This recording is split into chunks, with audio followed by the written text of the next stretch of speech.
And I realized that PNG has also started a movement.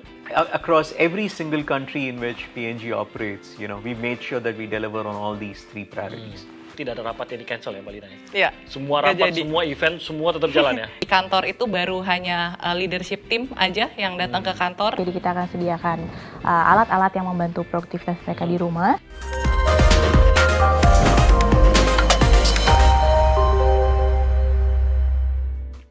Halo, ketemu di podcast keliling atau polling. Kali ini bersama saya Timothy Marbun. Nah, saya karena podcast keliling, tentunya kita keliling untuk mencari orang-orang ataupun peristiwa-peristiwa dan pasti orang-orang yang menarik untuk diajak bicara. Nah, hari ini saya ada di salah satu kantor customer goods producer yang ada di Indonesia, dan saya yakin produk-produknya juga pasti pernah dipakai atau bahkan mungkin langganan dipakai, udah nggak mau ganti lagi ke produk lain.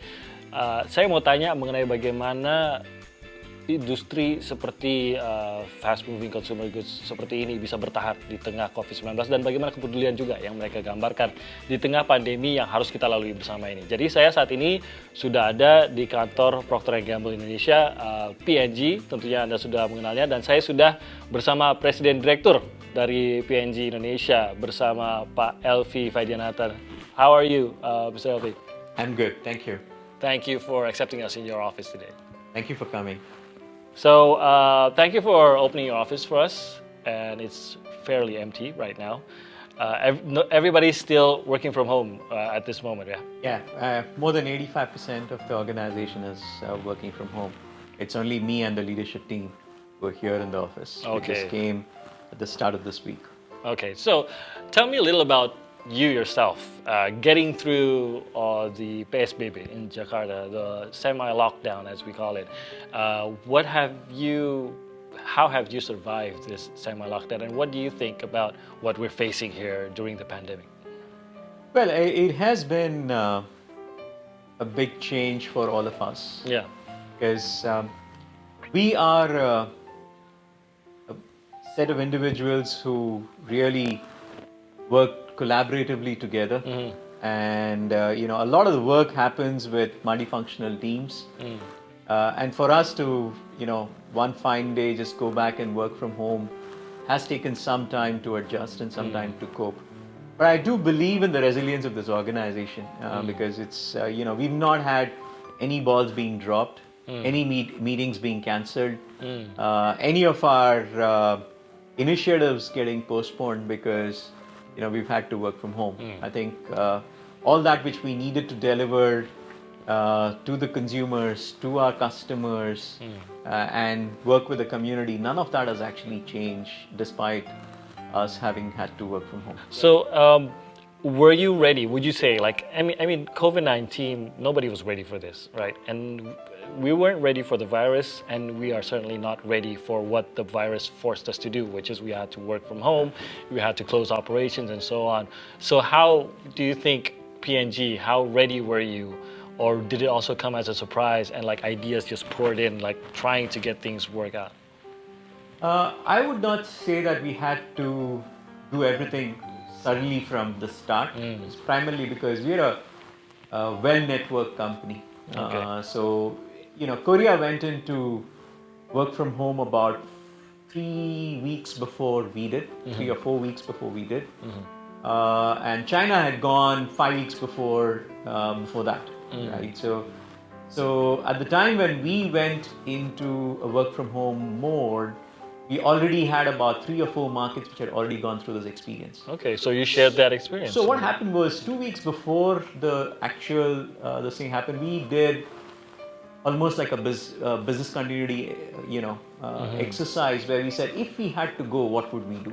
Okay. So we'd kind of done that exercise before. So we actually took a call in about an hour's time after the president had made the call that companies should work from home. Yeah. Students should study from home and people should worship at home. And he made that. In an hour's time, we decided that we will work from home. Wow. Okay. I then sent this communication out on a Sunday evening. Monday morning, we probably had just less than 10% of the people reporting here, and all of them left in about an hour's time.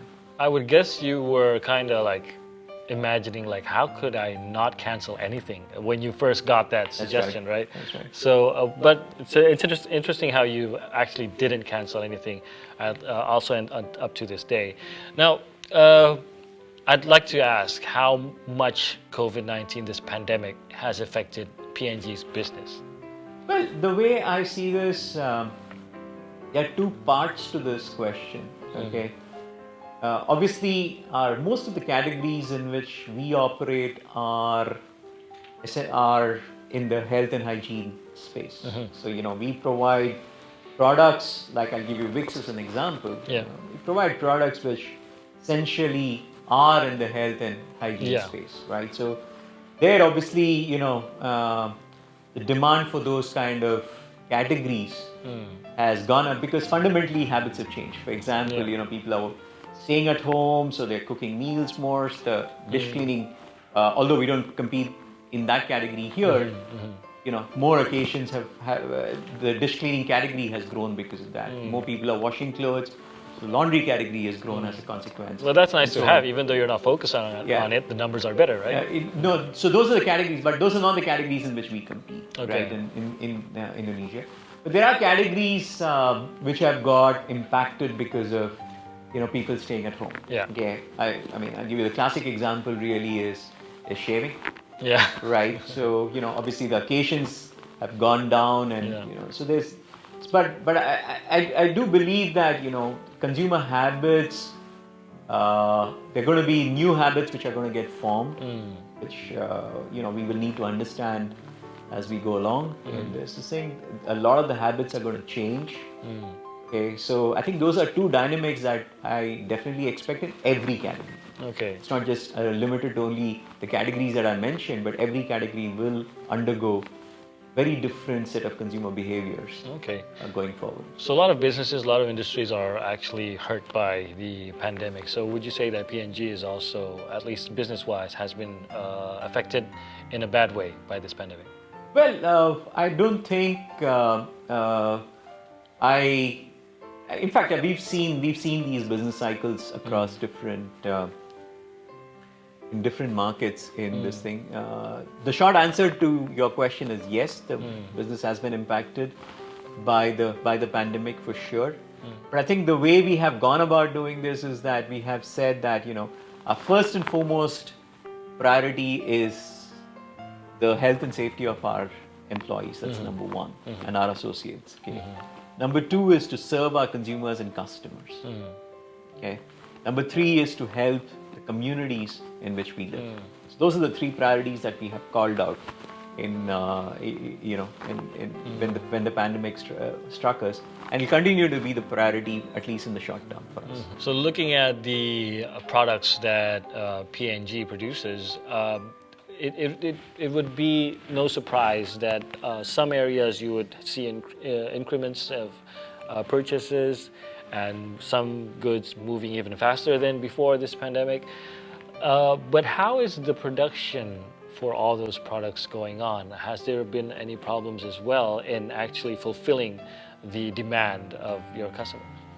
I have to say, knock on wood,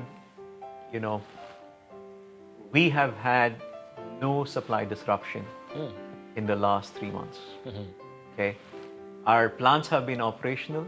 Okay, the entire factory team has been operational in the last 3 months. Of course, we made sure that the health and safety of the people who are working there is never compromised. It continues to be our number one priority. But we have been making, packing, and shipping our products. Okay, even through this pandemic. What was the key to that success? The biggest thing there is a very high sense of ownership amongst those people who have been working there. That's number one. And number two is, again, we've been learning a lot between the sites as well. What kind of protocols do we need? What can go wrong? And how do you plan against that? We have what we call as business continuity plans. We always have them, but obviously these weeks have tested us. And we also made sure that we continue to build on those business continuity plans. But I must say, it's been amazing how we've been able to keep the operations going despite very, very challenging circumstances. So, as you said, P&G is affected by the situation of the pandemic of COVID-19, but a lot of other people are probably hit even worse by this situation. And I realized that P&G has also started a movement as well, and also donations as well to help those in need during this pandemic. So could you tell us about that? Because is it from the company or are the employees also involved? We have three priorities as a company. Okay, number one is ensuring health and safety of our people and our associates. Okay. Number two is to serve our consumers and our customers with our health and hygiene products, because that's our portfolio. Okay. Number three is to serve the communities in which we live. Yeah. Okay. So across every single country in which P&G operates, we've made sure that we deliver on all these three priorities. So specific to the third priority, which is to contribute to the communities, we have been stepping up as a force for good for a long time. We've been here for 30 years. The first time, I'll give you an example. The first time there was a tsunami in Palu and Donggala, our aid agencies went in immediately to help. What we also realized is it's not just the immediate help, you also need to go back to help even in the recovery and rehabilitation. Yeah. We have been associated with the recovery efforts for the last 2 years, rebuilding schools in these locations, partnering with Save the Children. Okay, so when the pandemic struck, at the very first meeting, the first thing we asked is, what is it that we need to do at this point in time for the community? The single biggest answer that we got was the doctors, the health workers who are handling this, the frontliners who are handling this pandemic are A, the most important people, B, severely lack protective equipment. Okay, so the first thing that we did was to actually find a credible supplier who can provide us with protective equipment, and then we made sure that we did our part to donate protective equipment for our medical frontliners. We partnered with Ministry of Health and the Indonesian Doctors Association to provide these the protective equipment. So that was one. Second was we were able to get our employees galvanized to contribute again to the medical frontliners. Okay. So and we had a 100% company match for this as well. We again got an overwhelming response from our people to contribute, not just from people who are living and working here in P&G Indonesia, but also Indonesians who are outside, who are working outside, contributed to this effort. So we did that as a second one. The third one that we did was we do have a lot of associates, working with us, and each of them had had needs as well. So we have more than 10,000 people working with our distributor partners, right? So we found ways in which we could help these people also, because they have been impacted by the pandemic as well. Okay. So all in all, I think it's. I would still think that there is still a lot of work to do, but I feel really proud of what we have done in stepping up as a force for good in the last few months. Okay, so what would be your message as we once again start transitioning, and we might see operations kind of start again and probably coming up to the new normal? So what would be your message, especially to your employees and those who are watching this? Well, I think the need for these days and weeks to come is going to be extreme resilience, right? So we will, it is not going to be an easy next set of weeks or next set of months from all of us. But I do count on each and every one's individual leadership there. I've found each and every one of them to be incredibly strong through this, through these very challenging times. Whether it is our people who are responsible for making, packing, and shipping, or our people who are responsible for all the commercial activities. I think we will need resilience more than ever before to face the next few weeks and months to come. Okay, thank you very much, Mr. Elvi, for your time with us today. Itu Thank tadi you. pembicaraan dengan Presiden Direktur P&G Indonesia, beberapa pengalaman yang bisa di-share bersama kita pada hari ini. Once again, thank you very much.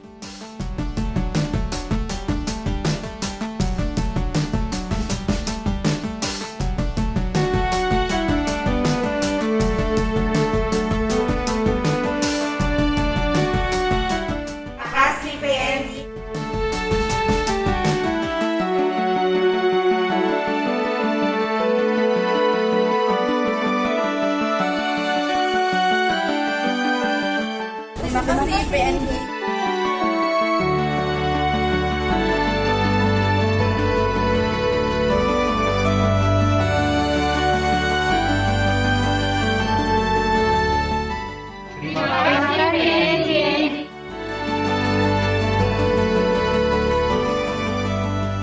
Oke, saya masih di PNG Indonesia. Tadi kita sudah berbicara dengan Presiden Direktur dari PNG Indonesia, Pak Elvi. Tadi sudah sedikit banyak menjelaskan apa langkah-langkah yang diambil PNG, termasuk juga di tengah masa pandemi ini. Jadi lebih jauh lagi mengenai detailnya dan juga donasi tadi yang menarik perhatian juga yang dilakukan oleh PNG dan employee dari PNG ini atau karyawan dari PNG. Saya sudah bersama Mbak Dinda Kusumawardani. Mbak Dinda ini adalah Corporate Communications Manager di PNG Indonesia dan Mbak Lina Rosita Dewi adalah HR Director di PNG Indonesia. Terima kasih sudah akan ngobrol sama saya pada hari ini. Saya mau tahu lebih banyak. Tadi sudah saya ngobrol dengan bosnya. Saya sudah klarifikasi banyak informasi. Tapi pastinya karena waktu beliau juga mungkin harus bertemu rapat-rapat, tadi kata bosnya tidak ada rapat yang di-cancel ya Mbak Lina ya? Iya. Semua rapat, semua event, semua tetap jalan ya? Iya. Jadi pada saat mengetahui bahwa tidak akan ada event yang di-cancel, tidak akan ada rapat yang di-cancel, dari HR pasti pusing juga dong. Ini gimana Kak, para karyawan tetap harus bekerja, harus tetap full time, padahal di tengah pandemi. Gimana tuh cari solusinya waktu itu? Oke, jadi kalau di karyawan kita sendiri, jadi sebenarnya kita udah mulai work from home itu sejak 16 Maret kemarin, ya kan. Nah, tapi dari company sendiri sebenarnya kita memang terbiasa untuk melakukan work from home. Kita udah punya policy-nya lah ibaratnya. Jadi bahkan teman-teman sebelum pandemi gitu? Sebelum pandemi itu kita udah mulai work from home. Nah, ibaratnya ketika pandemi ini mulai gitu kan, kita tuh sebenarnya hanya mengaktifasi business continuity plan lah ibaratnya yang PNG ini punya gitu. Nah, jadi habis itu kita baru ambil nih tindakan-tindakan yang proaktif gitu kan. Apa yang kita bisa lakukan untuk karyawan?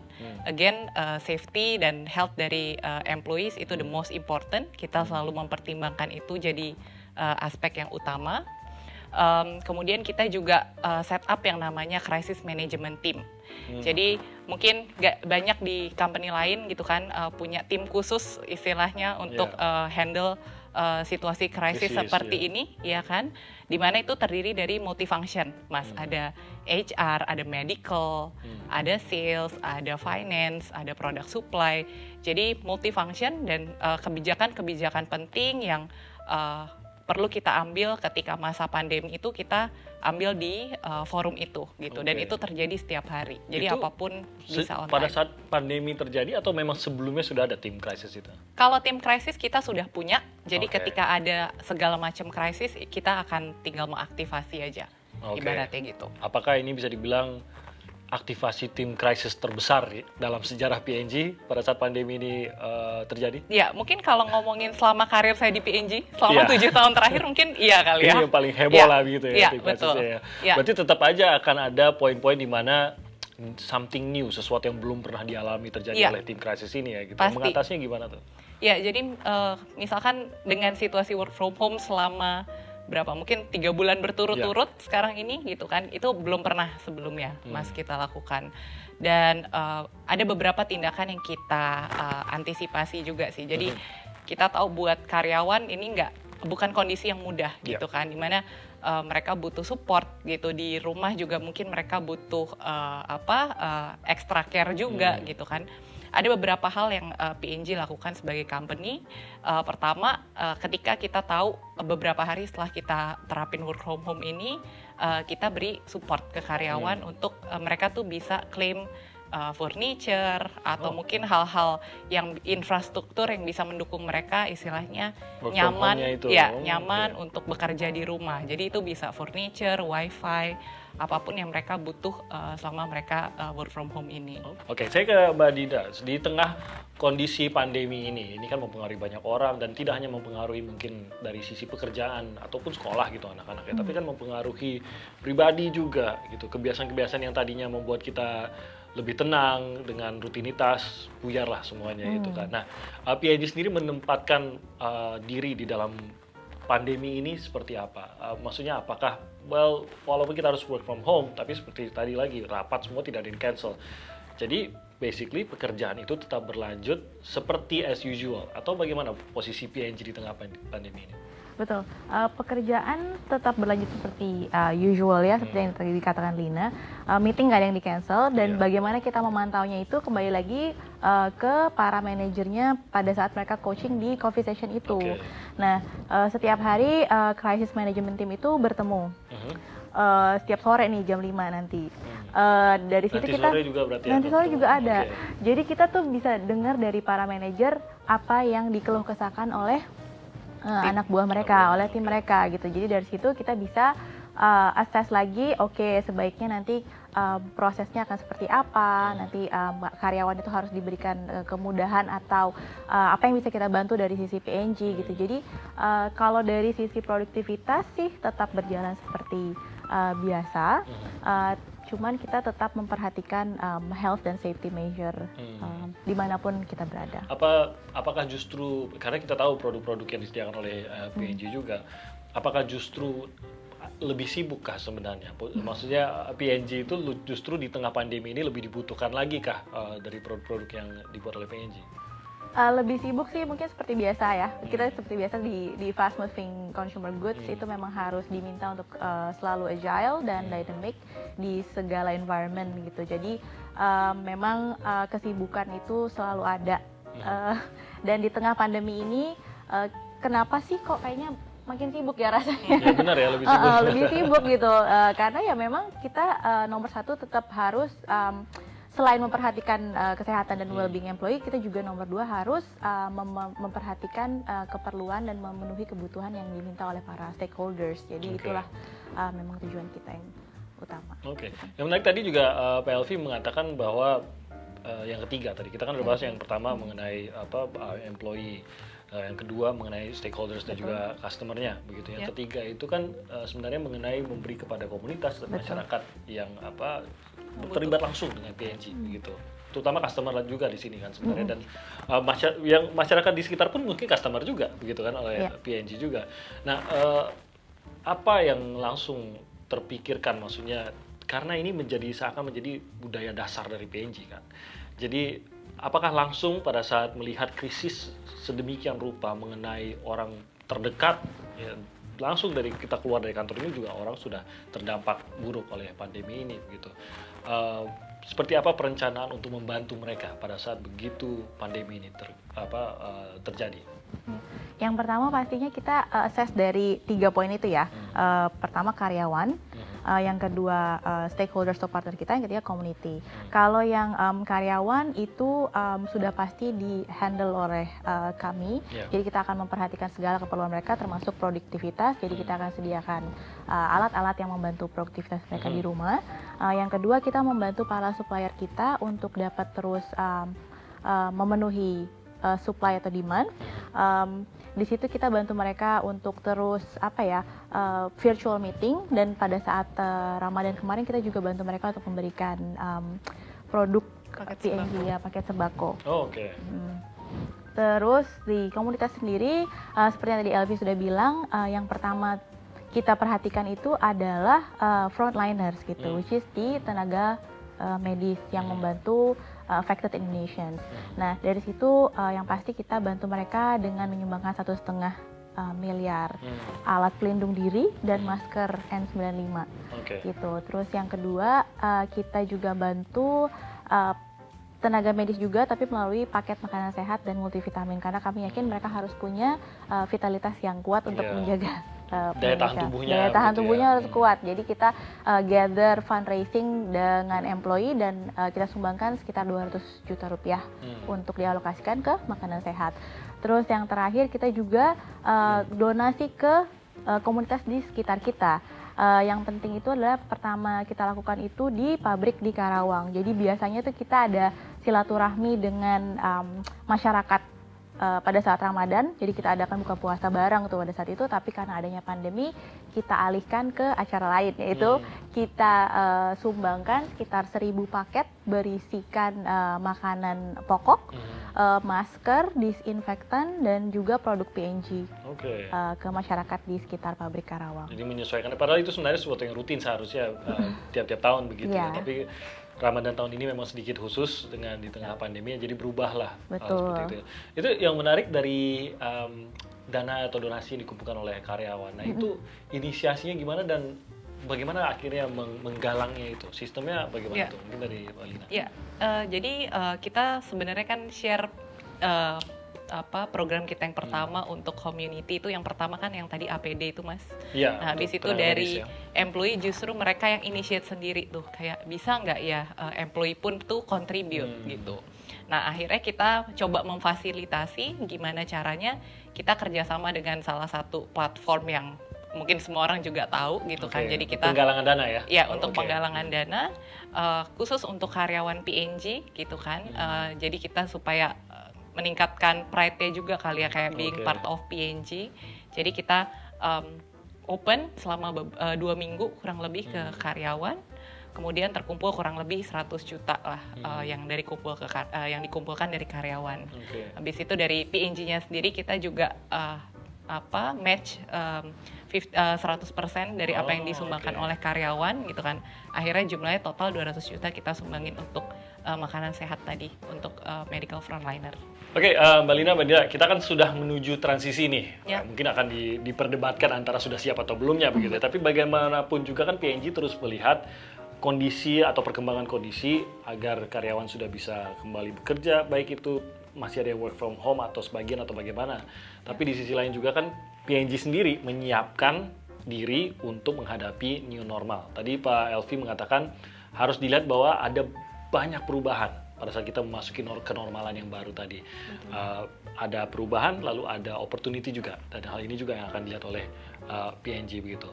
Saya ke Mbak Lina dulu, kesiapan dulu deh. Pada saat kita memasuki new normal, bagaimana HR juga menyiapkan situasi maupun menyiapkan karyawan sendiri pada saat mereka harus bekerja atau seperti beberapa perusahaan lain menyiapkan karyawan untuk work from home selamanya. Apa yang akan dilakukan oleh PNG? Oke, thank you Mas. Jadi kalau untuk sekarang kita ini akan melihatnya tuh nggak akan setelah waktu tertentu semua orang akan kembali ke kantor gitu, kita nggak ngelihat seperti itu sih. Kita akan melihatnya itu akan bagiin phases Mas. Jadi sekarang ini sebenarnya kita lagi phase zero gitu, dimana di kantor itu baru hanya leadership team aja yang datang ke kantor gitu kan, karena kita juga mau memastikan kantornya juga ready gitu dari segala macam standar. Jadi memang dari PNG globally itu ada standarnya tuh Mas. Itu sudah dibagikan ke seluruh PNG di dunia. Ada checklistnya satu-satu untuk dicek apakah memang sudah ready atau belum gitu. Ini mungkin catatannya juga, kita juga masih jaga jarak. Saya Pak Elvi juga tadi jaga jarak. Ini ruangan rapat sebenarnya cukup besar, maksimal 7 orang, benar-benar 7 orang. Jadi di belakang kamera tuh cuma ada 4 orang. Jadi kita 7 total di sini ya. Saya ada catatannya tadi di depan kan, maksimal 7. Padahal termasuk ruangan yang cukup besar sebenarnya. Jadi dari PNG-nya menghadapi new normal, bagaimana PNG akan memposisikan diri pada saat new normal ini sudah mulai akan mengambil bagian dalam kehidupan masyarakat sehari-hari? Ya pastinya kita akan terus memberikan produk yang terbaik untuk masyarakat. Kita akan berusaha untuk terus memberikan supply yang dibutuhkan oleh para distributor kami, dan tentunya akan terus membantu komunitas yang membutuhkan di saat pandemi seperti ini. Jadi dan tetap saja tidak ada timeline yang entah mau kapan ya. Jadi semuanya itu sambil berjalan dan semua itu di dalam bertahap ya, istilahnya bertahap, dan tentunya dengan measurement yang sangat hati-hati. Baik. Mbak Dinda Kusumawardhani, terima kasih banyak atas waktunya. Mbak Dinda adalah Corporate Communications Manager dari PNG Indonesia, dan juga Mbak Lina Rosita Dewi, terima kasih juga atas waktunya, HR Director di PNG Indonesia. Itu tadi ngobrol-ngobrol saya bersama Mbak Linda, Mbak Dinda, dan juga tadi Pak Elvi, Presiden Direktur dari PNG Indonesia. Dan saya rasa tadi banyak poin yang bisa dipelajari, terutama bagaimana menghadapi krisis, bagaimana PNG juga mengambil langkah-langkah pada saat krisis yang bisa dibilang tidak pernah bisa ditebak dan tidak pernah ada yang menyangka akan segini besarnya, tapi ternyata bisa tetap, saya sih salut, tidak ada meeting yang cancel, tidak ada acara yang di cancel, tapi tetap berjalan, semua berjalan dengan lancar. Dan kita akan lihat bagaimana ini juga langkah-langkah ini diambil pada saat kita memasuki new normal. Jadi saya Timothy Marbun, saya pamit dulu dari podcast Keliling. Kita ketemu lagi di podcast Keliling atau polling berikutnya. Sampai jumpa.